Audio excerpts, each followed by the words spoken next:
stability by managing the language.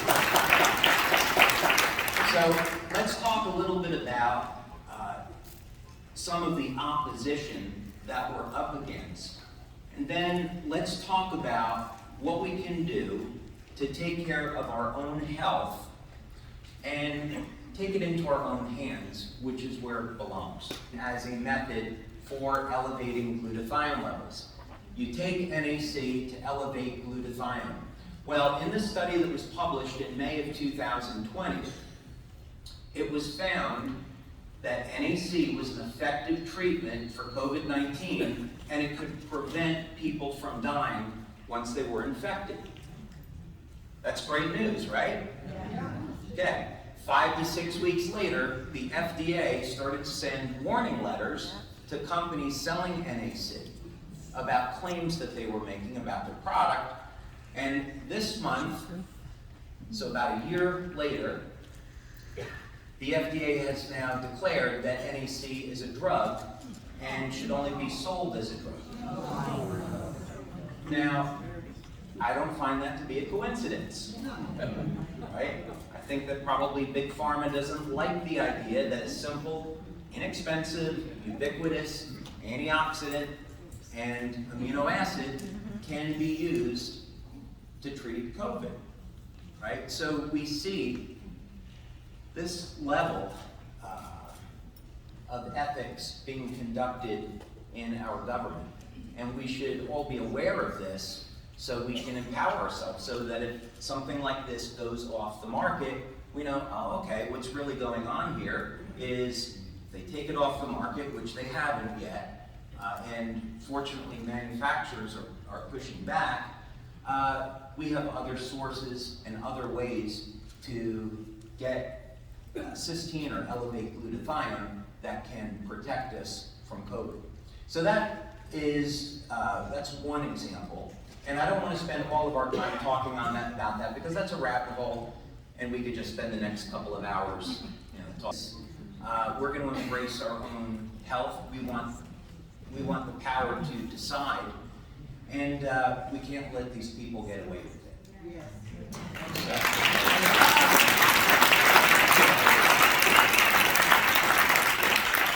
So what do we do? So first, let's talk a little bit about how the patches work, so we have an understanding of the basic mechanism and what makes them so different in the future.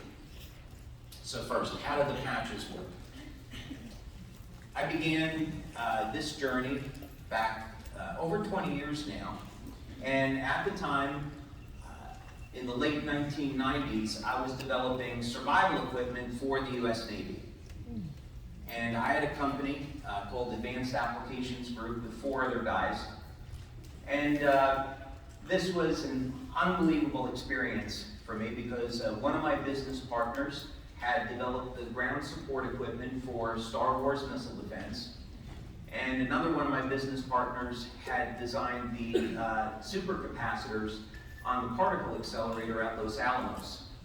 And so we were this mini think tank, and we were coming up with new ways to do things and then try to sell those technologies to government contractors that would be using this in the Navy. So the type of things that we did were emergency power generation systems, emergency oxygen supplies, new types of batteries and fuel cells, those types of things. So I was invited to be part of a design team on one of the Navy's next generation mini subs. And this mini sub was attached to the USS Virginia, which at the time was a new submarine. And the crew of the mini sub were Navy SEALs.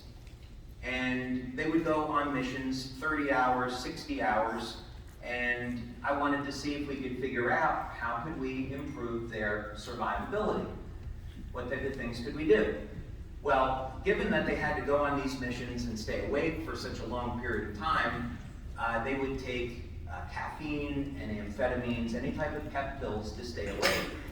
And I thought, well, maybe there's a better way that we could do this. Maybe there'd be a way that we could signal the body or tell the body to use more fat for energy. You know, something like a cell phone to talk to the body. And I started doing this research, and one of the things that the Navy had going on at the time through DARPA is, let's say, the research arm of the Department of Defense, is they were investing huge amounts of money in light therapy. Now, this will give you a little bit of an insight to sometimes the disinformation campaign that our government engages in, for good reason, by the way, to kind of protect military secrets. What they'll do is they'll say, oh, this thing doesn't work, right? This thing doesn't work, don't look over there. And they did this with light therapy. At the time when I was being accused of snake oil with the patches, because everybody in the scientific community knew that light therapy didn't work, there was no science behind it, DARPA was investing tens of millions of dollars into the Navy. $10 million went to Dr. Harry Whelan, who was a captain in the Navy, to do research on a phenomenon called photo repair, where you can use very specific wavelengths of light to trigger regeneration of biological tissue and speed up the healing process. So that's what was going on behind closed doors. Eventually, though, the veil got lifted because in the mid-2000s, researchers in Russia, they made it public that when you stimulate the skin with infrared light, very specific wavelengths of light, that it increases an enzyme in the skin called cytochrome C oxidase. And there's been a lot of attention in the literature that's been given to cytochrome C oxidase. So we might think, okay, if we use light and it elevates this enzyme, you know, what's the big deal? We can go out in the sun, and we know light will elevate vitamin D, but what's so special about cytochrome C oxidase?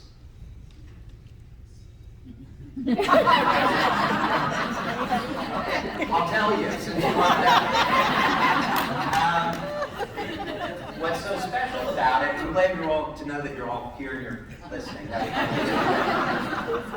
So what's so special about cytochrome C oxidase? Well, in our cells, we have something called the mitochondria. And the mitochondria is like the power plant of the cell. It's where energy is made. So when we take in food, it's going to be the mitochondria that's going to take those proteins, fats, carbohydrates, and turn those things into energy. And there's a part of this energy conversion process called the electron transport chain, and cytochrome C oxidase fits in very nicely to the end of this chain, and it facilitates the transport of electrons so we can make more ATP, the universal molecule of energy.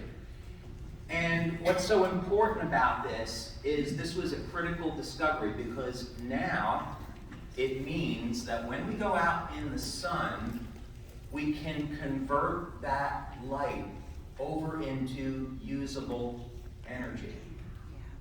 We're solar powered. How cool is that? Right? And it also means that what we've been told for thousands of years in Eastern medicine is true, that we are beings of light. It even gets cooler than that, because when you dig down and you look into the cells and you see how the cells communicate, if we take human cells or plant cells or animal cells and we put them into a room that's completely dark, and we use something called a photomultiplier tube, we can actually see light coming off of these cells. And they're coming out of the DNA. And in the DNA, which of course is this helical coil, there are these hydrogen bonds that hold the DNA together, and it's at that hydrogen bond that we're getting these pulses of light. And so the light is literally coming out of the vacuum, out of a spiritual place, you could say. It's coming from the ether. So we're all more connected than we could possibly imagine. As a matter of fact, I follow work by some geneticists in looking at how can we activate specific sequences of genes that we can turn on and alter our biochemistry with light. And there is one geneticist, Dr. Robert Carter, and he is a Christian, and what he has found is that modern genetics will actually prove that our DNA was created. It didn't simply just spontaneously appear. It's too complex. It's too complex for that. And so we have this grand design, and the reason why this is important is because genetically, regardless of our race, we are practically the same. Yes.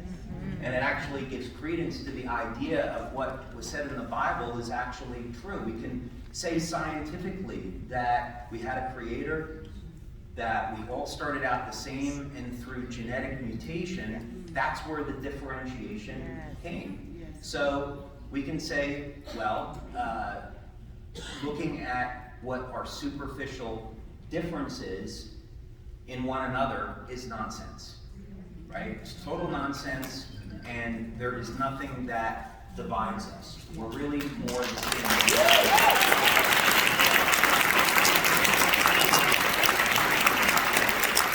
So the question is, how do we use that information to improve our quality of life? Okay, so we go back to this now. So we use infrared light, specific wavelengths of light, to stimulate the skin. It elevates this enzyme, cytochrome C oxidase. Now we can carry more energy into the cell, and we can increase energy production in the cell. And that means that we can increase our energy, and we don't have to rely on caffeine stimulants, pep pills. What actual physical effects occur as a result of doing this? So let's see, we've got a fair number of men here. We've got, I think, more women. How many of you men are interested in elevating your testosterone?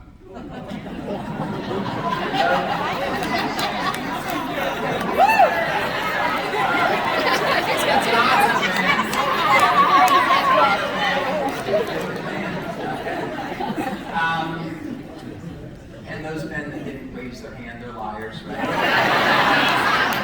That's okay. Ways to try this out. Anyway, long story short, I started at about 386 nanograms per deciliter. Now I'm up to about 773. And so, for reference, those would be the numbers of a man in his late 20s, early 30s, right?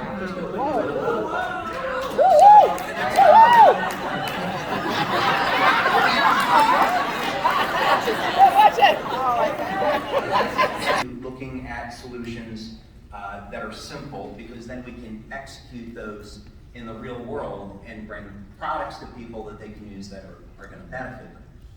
So, elevating energy production in the cell has some really surprising benefits beyond the obvious.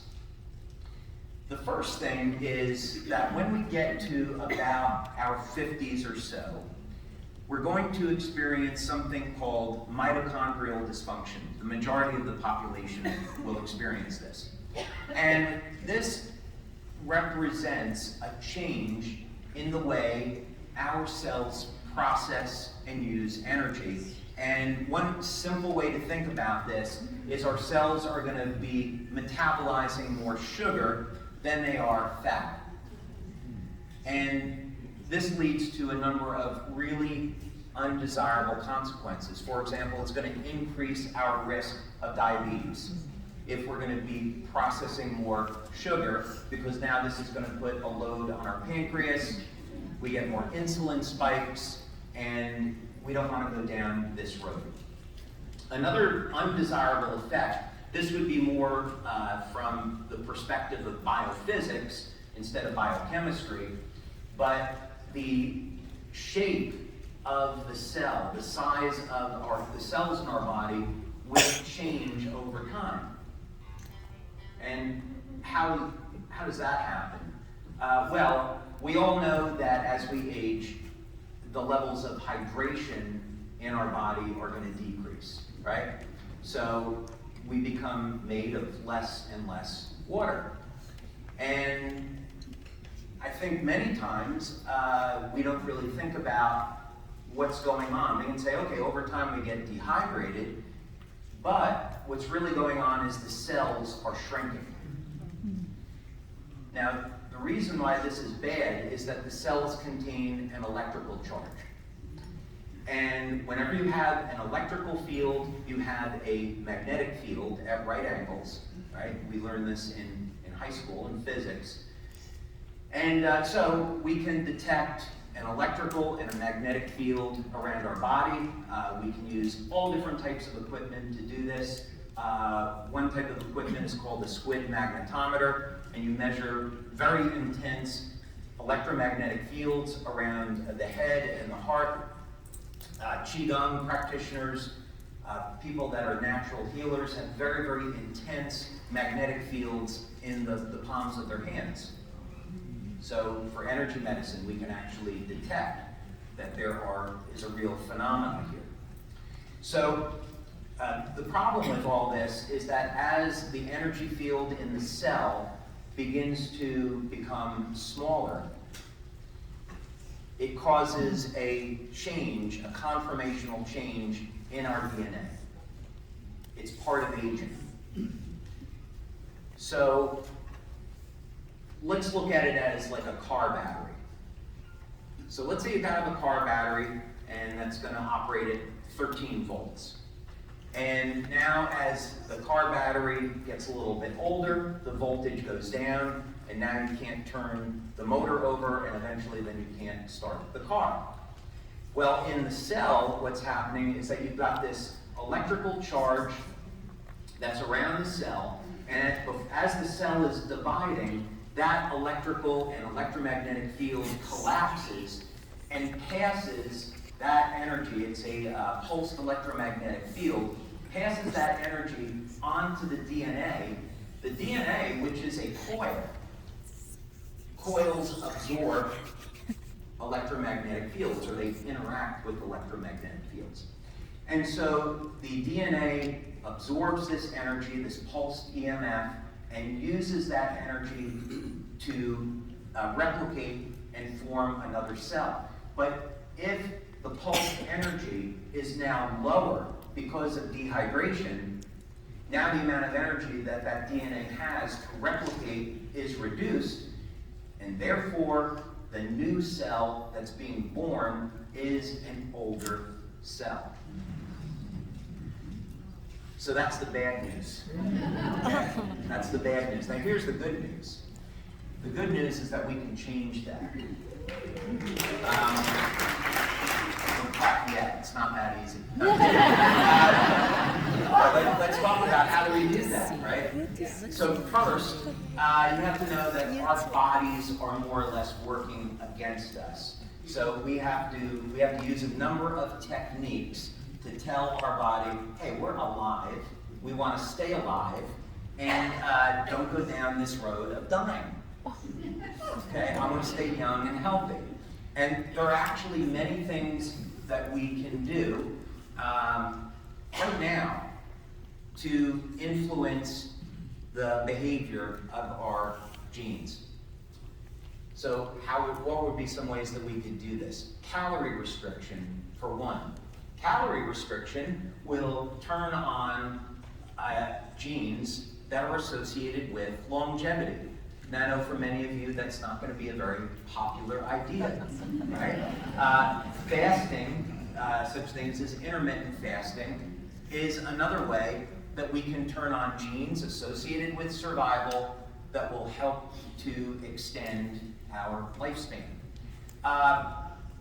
Constructive stress, such as exercise, right? We can have stress in our life from working long hours, or being in a tense relationship, or sitting out on the 405 in traffic, right? We can have negative stress in our life, or we can have very positive stress in our life, like exercise. So when you go out and exercise, you're telling your body that you're alive and that you want to stay alive, and it's going to turn on genes associated with longevity. So these are things that are innate to us, that have been with us for thousands of years, and we can use this. But we know that if we have a healthy diet, we watch what we eat, we exercise, we're still going to age and die.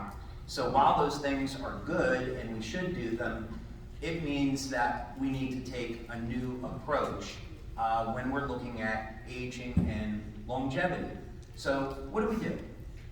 Well, it all starts in the mitochondria. It all starts with the way that our body makes energy.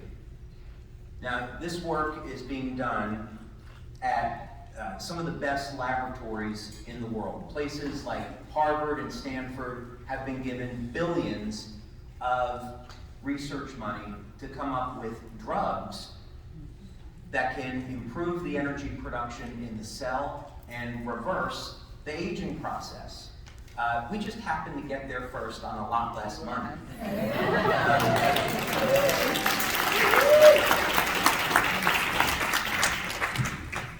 I'm going to take a sip of water, actually. And relationship between the energy production in the cell and the health and the vitality of the cell. Some of the new work that's going on is to look at other energy-carrying molecules in the cell and what influence this is going to have on our genes and longevity. So some of the current research, what it looks at is NAD and NADH. So you may or may not have seen supplements that are on the market, such as NMN and NR. These are precursors to NAD. And the interesting thing that's being shown is that in some cases, NAD is going to reset some of the genes, so now the cells can behave like younger, healthier cells. If we go back to the late 1960s, the model in biology was you're born, you age, you die, and it's a straight line, and there's nothing you can do. That's just the way that it's going to be. And it was at this time that a fellow by the name of Dr. Lauren Picard was taking the cells, liver cells from people that were in their 80s, and he was putting those cells into the blood of people that were in their 20s, and he was finding that those old liver cells were starting to act like younger, healthier cells. And he wanted to know what exactly is in the young blood that's doing this. And it took him several years, but he isolated the compound, and it was a peptide called GHK. GHK is a 3 amino acid peptide composed of glycine, histidine, and lysine, and it has a very high affinity for binding with copper. So you'll find when you take blood and urine samples, which we do in our research, that there is nascent GHK and GHK-Cu, and it will go through a cycle. And as we age, the amount of copper peptide in our blood declines. So it might be levels of 200 when we're in our 20s, and by the time that we get into our 60s, it's come down to about 60 to 80. So why is this important? It's important because the decline in copper peptide parallels the decline in energy production in the cell, in stem cell function, in our ability to heal, in our immune function, in our cognition. And the question arises, how is it possible that one very simple peptide can influence so much on our health in our bodies? And as it turns out, The magic behind copper peptide is that it's able to change several thousand genes to a younger, healthier state. About 1/3 of our genes go to a younger state. So this is really remarkable, because by using this one peptide, by elevating it, if we could find a way to do it, what that would mean is that we could get the energy in the cell to start functioning like a younger cell. And now the consequence of this is we can make protein like we used to, so we can repair better. Our immune function is going to be better. We're going to see changes in our cognition, which I'll tell you about in our study, so our memory improves. We can recover faster after exercise. We can sleep better because now we're making more hormones. And so it has this ripple effect.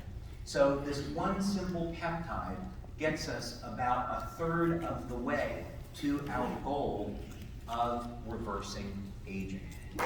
So that's really exciting.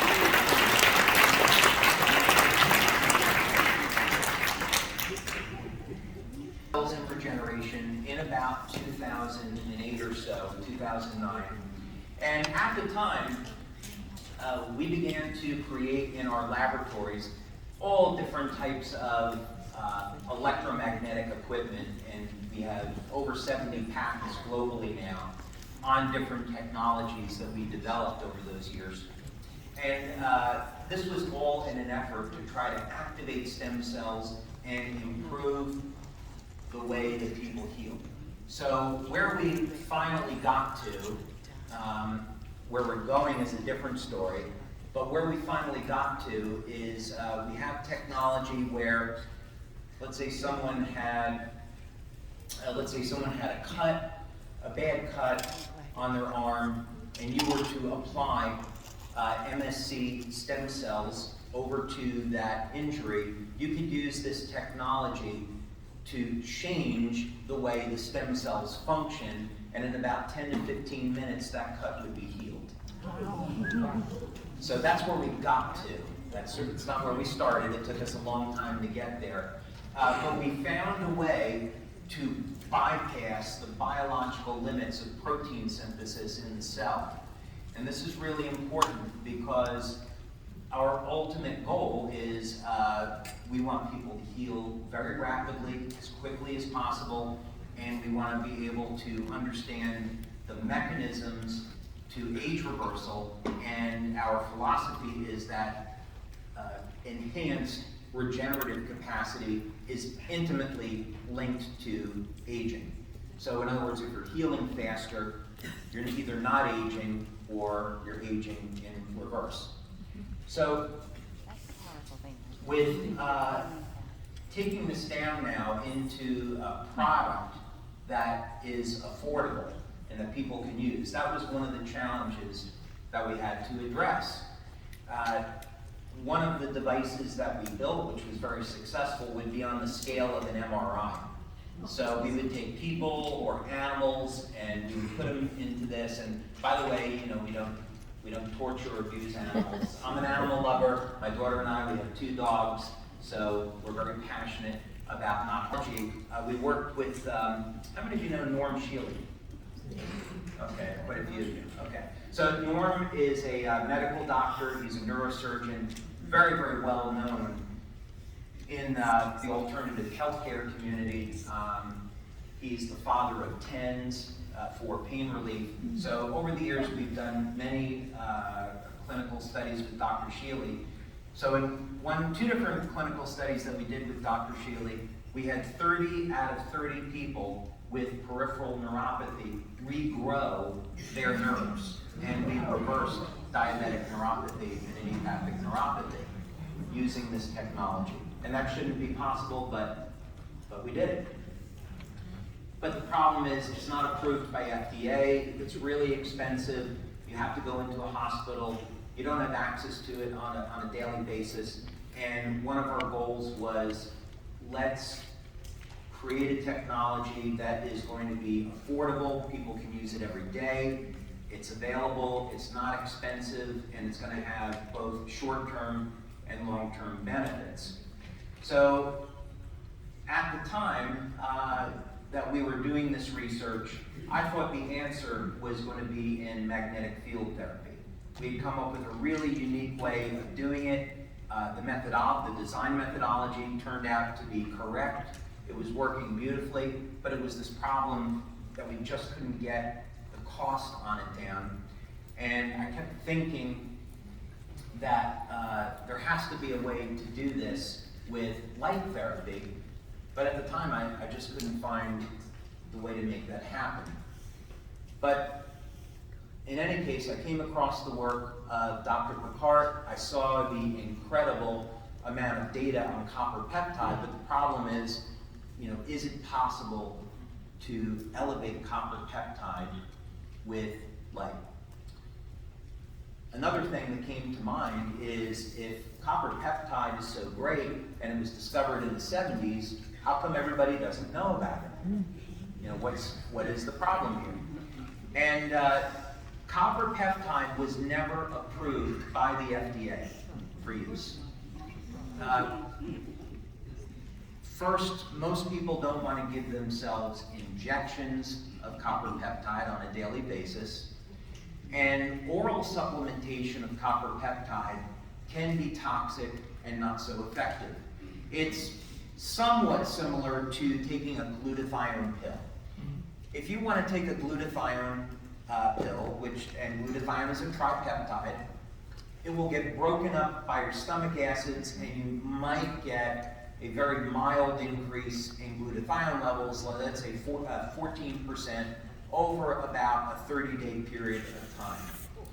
So that's not going to be enough to have any type of dramatic effect that most people would be looking for. So copper peptide was really suffering from the same problem, with the exception that it could be toxic in the gut. So if you look up, that's why if you look up GHK on the internet, you're going to see that it says for research purposes only, because it was never approved by the FDA. So here was an incredible opportunity. We have this amazing peptide. It's not been made available for all of these reasons, and it's got this incredible body of research, and it gets us about a third of the way towards age reversal, plus we experience the benefits today. So the question is, how do you elevate that with light? So what's happening in the patches? The patches contain organic materials like amino acids and sugars.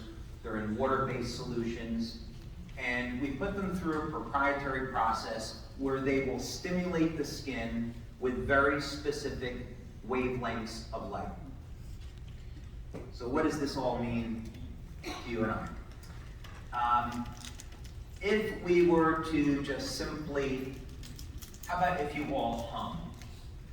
Just for a second, amusement. All right, that's fine. Okay. Okay. So that is maybe what we would call white noise, right? That's white noise, and there's no information being communicated. It's a sound. Now let's say that we had a band here, and we had a trumpet and trombone and guitar player and drums, and they had a song that they were playing. Now we're communicating information via different wave forms, meaning we have frequencies, let's say, that an instrument is playing, but it's the shape of the wave that that instrument is making that allows us to hear the sound that it has. So something similar to this is going on with the patches. When we take light and we stimulate the skin with light, it's like humming. It's like that white noise. You can get an effect because the energy is present, but it's lacking some necessary information to turn on specific genes to make proteins or peptides. So with the patches, they're encoded, if you will, with information by blending different wavelengths of light. And now when you stimulate the skin says, oh, I'm supposed to turn on copper peptide. So let's go ahead and do that. So it's as simple as you put the patch on the back of your neck or below your belly button.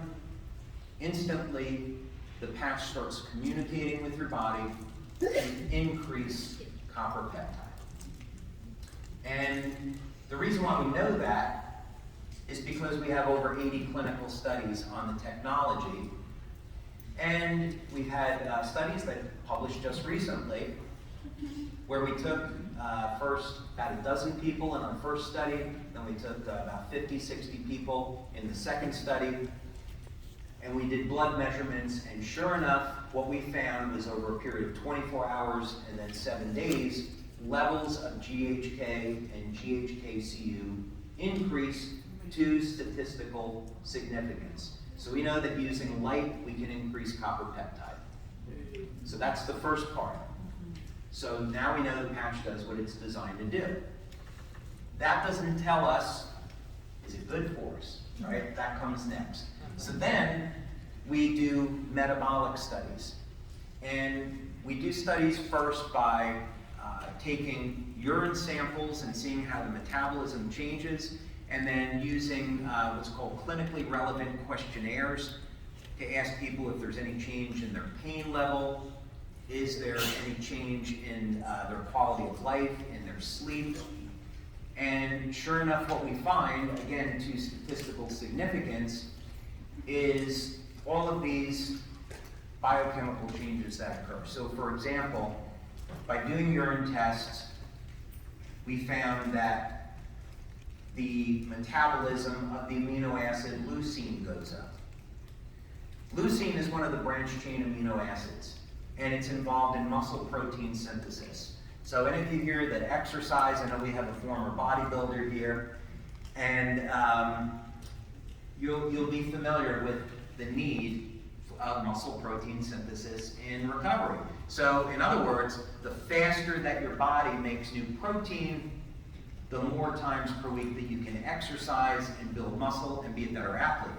Well, we saw that leucine metabolism went up between 30 and 40% when using X39.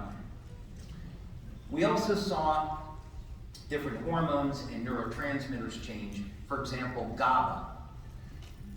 GABA is in the brain and it's associated with sleep, so you can take a GABA supplement and it will put you into a state of relaxation and improve your sleep quality.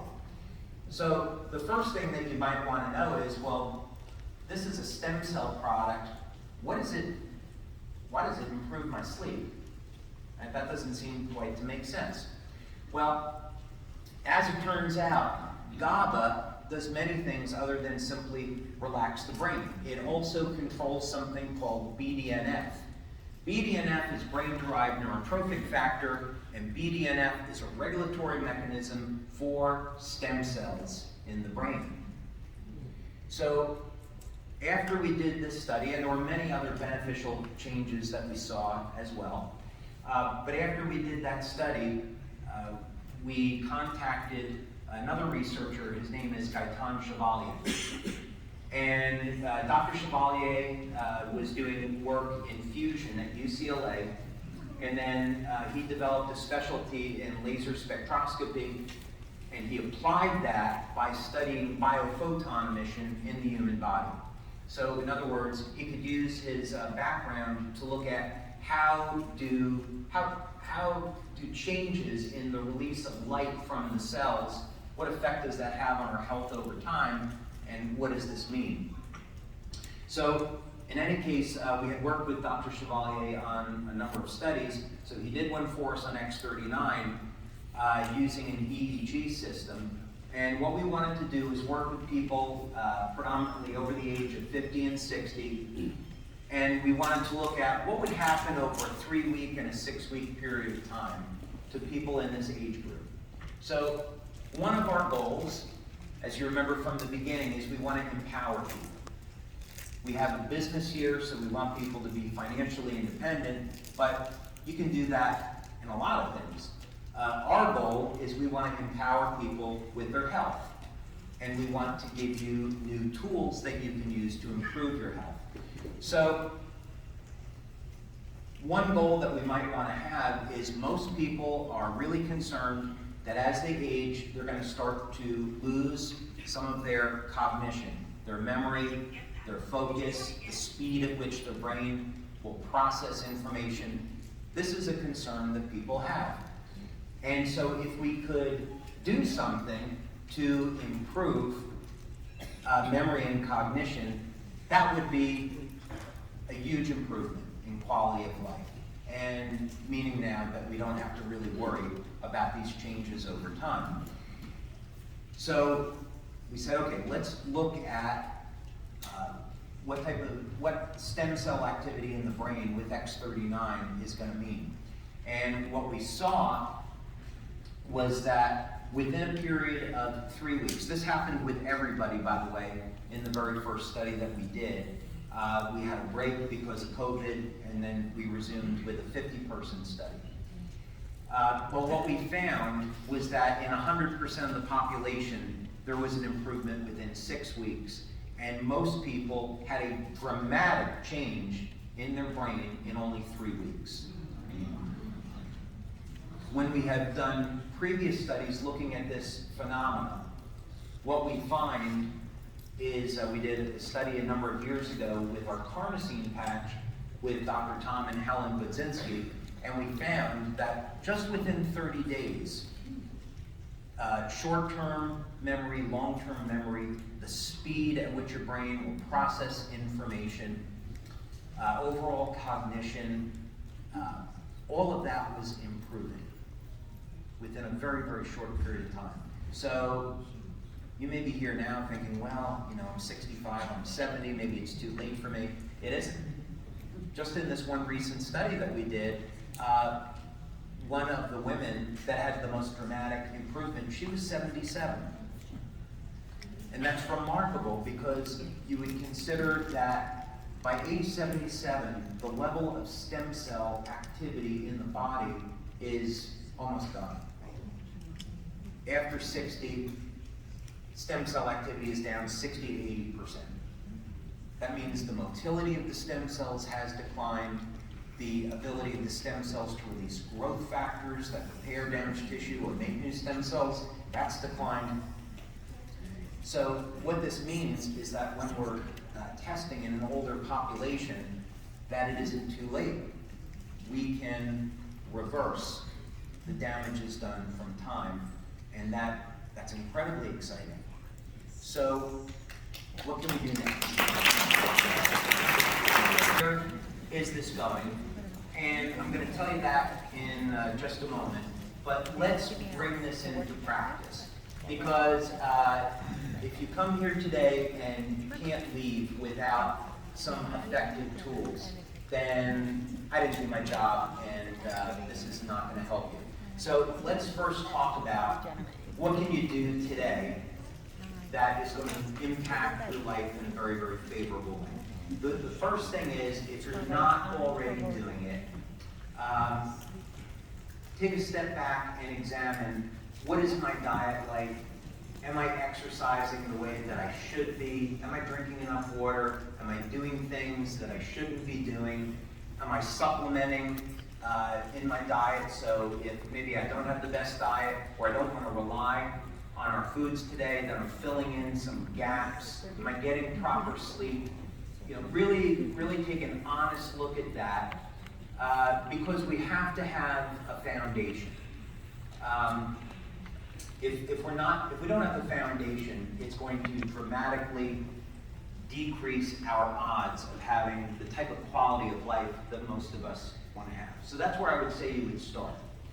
And then you can use tools like the patches. So first, if you're new to LifeWave, how many of you are new to LifeWave, by the way? Ah, fantastic. A nice round of applause for everyone.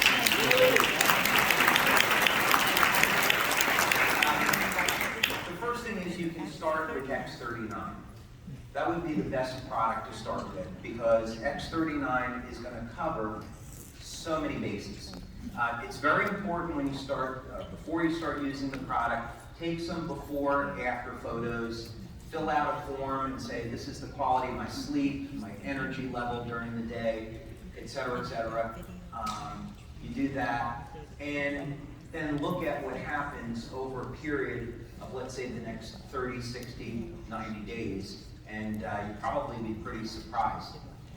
Most people are going to see or feel something within about the first week. Some people, though, it'll take a little bit longer, about 3 or 4 weeks. And it'll be improvements in energy, focus, quality of sleep, and there are very, very dramatic testimonials for people that are experiencing healing with X39. Old injuries that are healing, scars that go away, and a phenomenon we call youthering, meaning we see because you're activating stem cells. One of the things stem cells do really well is make collagen. And so we see people over a period of about 3 months where the collagen now gets turned on and there is a dramatic reduction in the appearance of lines and wrinkles, and people start to physically look younger. And in fact, it's working because you are becoming partially younger. So that would be a good product to start. If you're going to go build the business, I would definitely recommend focusing on X39. I know that many of you are going to love different patches and different products, but for business building, stay focused. Make your message very clean, very clear, and that way, anti-inflammatory.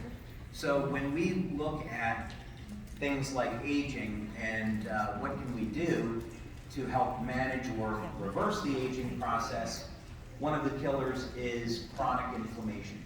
So the Eon patch was designed to elevate a peptide in the body, and this peptide reduces inflammation. It will help elevate an antioxidant called SOD, and people, especially that are suffering in acute or chronic pain, will notice that they get pain relief, but the long-term benefit to this is that we can keep inflammation under control and help to prevent it from damaging healthy tissue, which helps us to live longer. So there are any number of products that we have today that you can start to use as part of an overall anti-aging program. Where we're going, though, and where I'm taking our research, is pure age reversal. And that's my ultimate goal. This would have been fantasy, and it would have just been in the realm of science fiction. But now, as I've said, major universities are being funded to develop drugs for age reversal. So this is no different than stem cells in the sense that eventually, maybe it's 5 years, maybe it's 20 years, maybe it's 50 years, nobody knows what it will be. But eventually, age reversal will become reality. We will get there because the biological mechanisms are being understood, and it may not end up being any more complicated than the energy production cycle in the mitochondria. I've seen David Copperfield like 7 times. I still don't know how he does what he does. But I do know this. Every time it's unlocked and it's achieved, the scientific community will say, oh, that was obvious. Why don't we think about it 10 years ago? But the really exciting thing is that it appears to be all hidden in the inner workings of the mitochondria. It's all about energy production, and it's all simply about getting that, like an old car engine, getting that old car engine to function like a new car engine, getting the older cell to function like a healthier cell, and now the genes begin to change and say, oh, mitochondria is producing all this energy. I must be a younger cell. So now let's become a younger cell.